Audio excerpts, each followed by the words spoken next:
Homage to the Buddha, the Dhamma, and the Sangha. Welcome back to the Youth Dhamma School, and warm welcome to new young listeners and those that are coming back to this channel. Today we're going to kick off a new series looking at the gradual teachings or gradual instructions given by the Buddha. This was a question that's been asked a number of times by young people, and the question normally comes along like, why did the Buddha teach these things called gradual teachings like anupubbiṁ? And usually the Buddha talks about dāna, sīla, and sagga, and all those sorts of things. So giving and keeping virtue and the heavens and so on. And there's also been questions that adults have also asked around this. So it seems like a good opportunity to begin with this topic as a series for the Youth Dhamma School. And of course there'll be questions that come up and they can be asked by young and old in this particular area. So today's session is going to be looking at the introduction to the Buddha's gradual instructions to lay people. So we're going to kick this off and then show how we're going to follow this particular series.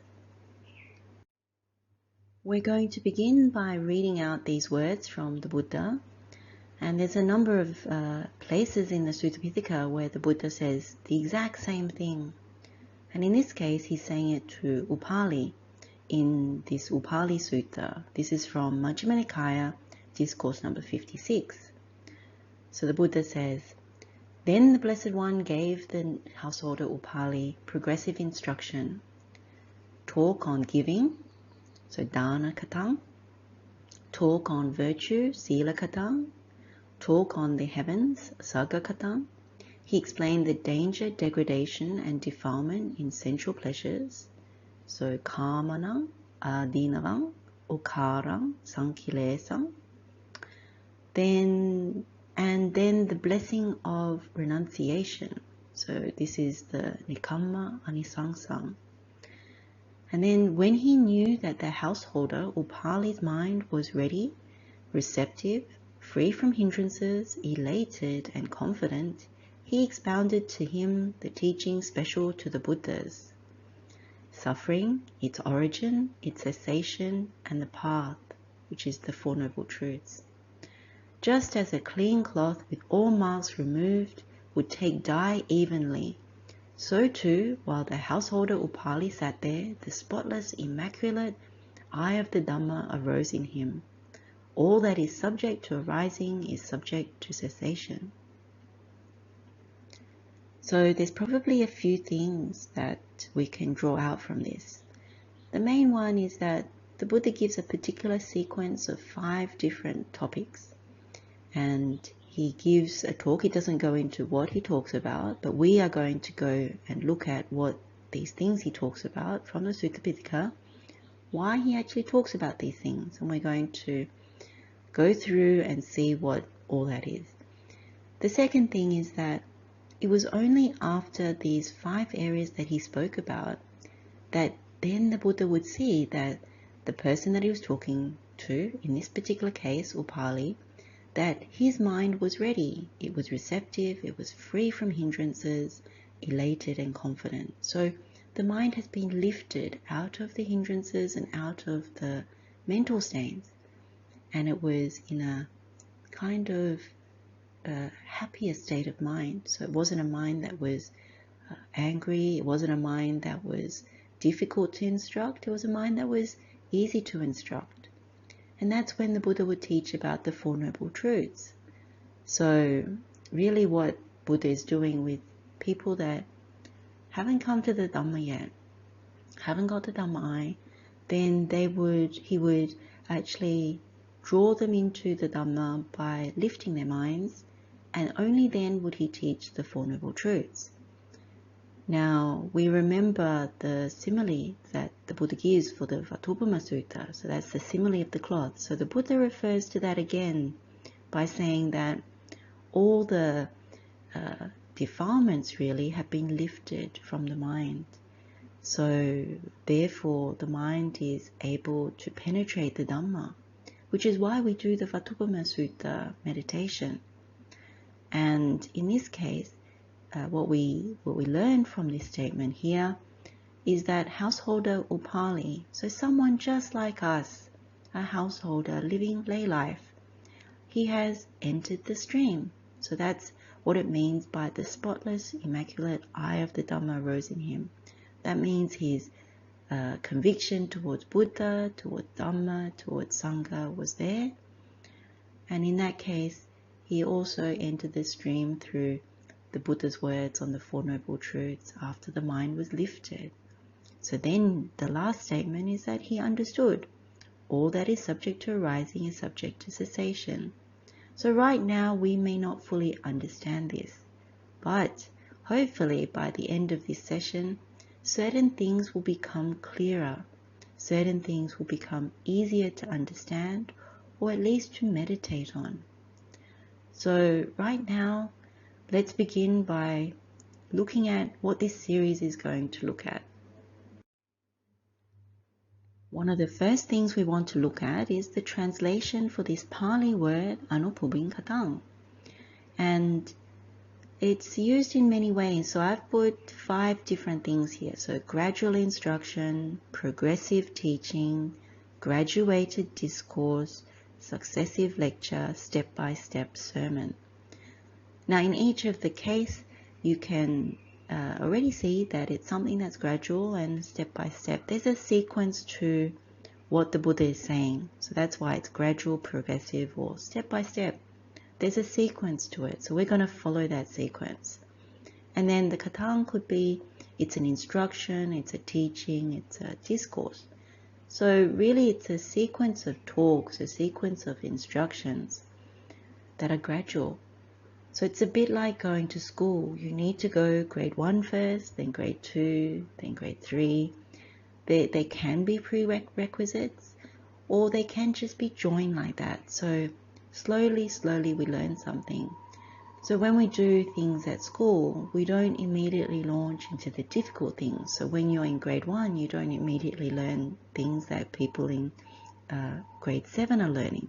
No, you start with grade 1 and you go slowly. Now it's a bit like when we go to Metta school and we went through the sequence of steps for developing Metta Bhavana. We actually went grade 1 all the way up to grade 15. So we're going to do the same thing here, except in this case, there's probably only a few grades that we need to go through.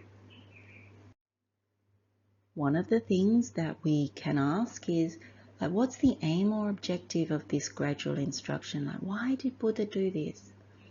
And the first one is because it's a progressive learning. So it's like going to school, like just what we said before.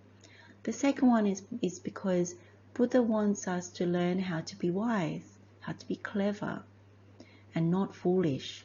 When you read the stories of the Buddha is always encouraging people, both lay people and monastics, to be wiser, to be able to know things clearly.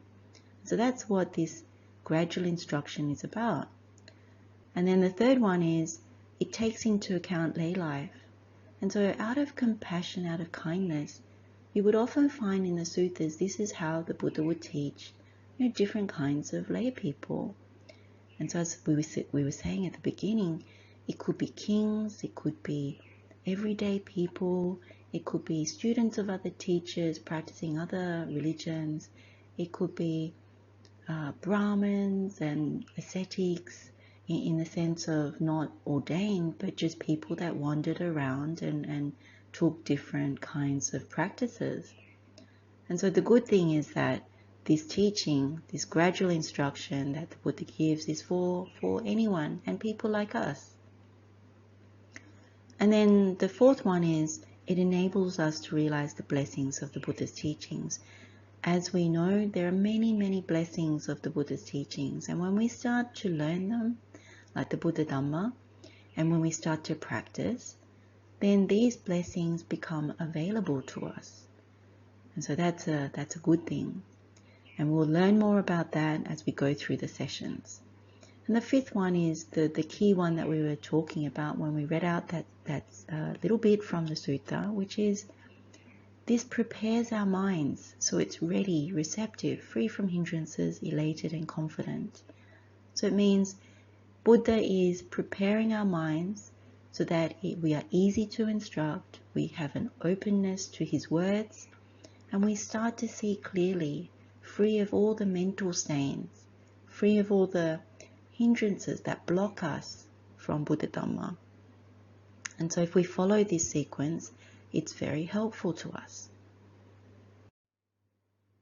Another question that people ask is, why is this important? Like, why are these gradual instructions to lay people important?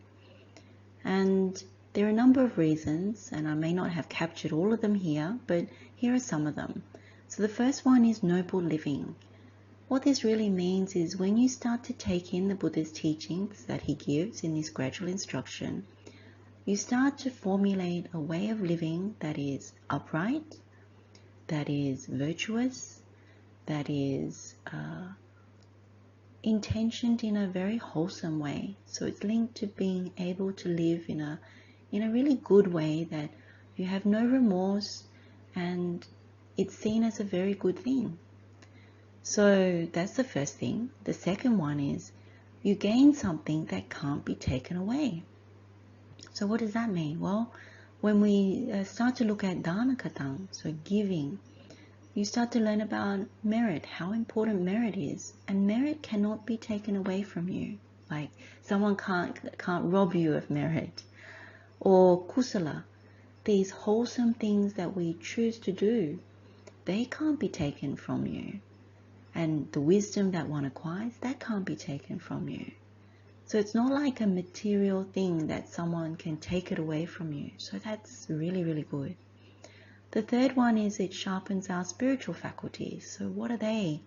So Buddha talks about these things that help to walk the path, the Buddha's path. They're things like conviction or faith in the Buddha Dhamma Sangha, things like energy and samadhi, the concentration of mind, things like mindfulness, things like, those ones. Those are the things that you start to sharpen. So when we come into the world, they're not necessarily sharp, they're like blunt. It's a bit like when you have a knife and you haven't used it, so it's very, very blunt. But when you start to use it and take care of it, it starts to sharpen. You do things to sharpen it by using a sharpening stone. So that's what we do when we study the Buddha's teachings and learn how to behave in an upright way and learn the types of things that are really good for us. And then we learn also how to contemplate, how to think about these Buddhist teachings, and then meditate. And then the fourth one is we get a glimpse of the ultimate truth. So what does this mean? This means that Buddha's starting to tell us what is really true. Now, we don't like when we're deceived, when people tell us little white lies or tell us big lies. And there's something about coming into the world that is a bit like that. And for some people it might be they think it's very much like that. That would be also true. So when we're young, we don't fully know these things, and Buddha is trying to show us. And it's the same with older people and adults. Buddha's trying to give that glimpse, if not a larger idea about what is the ultimate truth. So we start to look at that as we go through the Buddha's gradual instructions.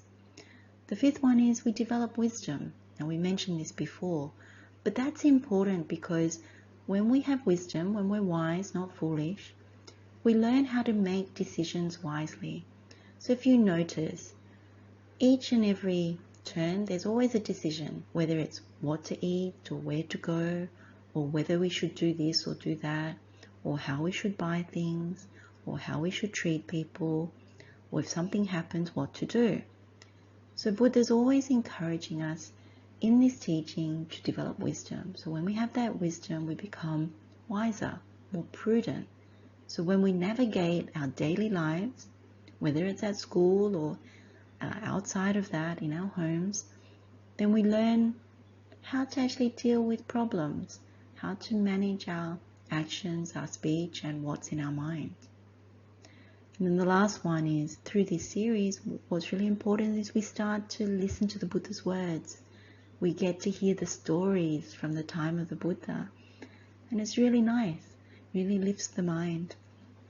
We get to know about really upright people who lived at the time of the Buddha, and also the Buddha's noble disciples. We're going to do this gradual teaching series exactly how the Buddha has given. So we're going to follow the sequence and be easy to instruct in that sense. So we're going to start with giving, then we're going to look at virtue. Only after that are we going to look at heavens. And then after that, we'll look at the dangers, degradation, and defilement of sensual pleasures. Then only after that are we going to look at the blessing of renunciation. And then finally, we'll look at the Four Noble Truths. So the last session, we may have a longer session, or we may break it up into smaller bits. But we'll see how we go and see what works for us. So this is the plan.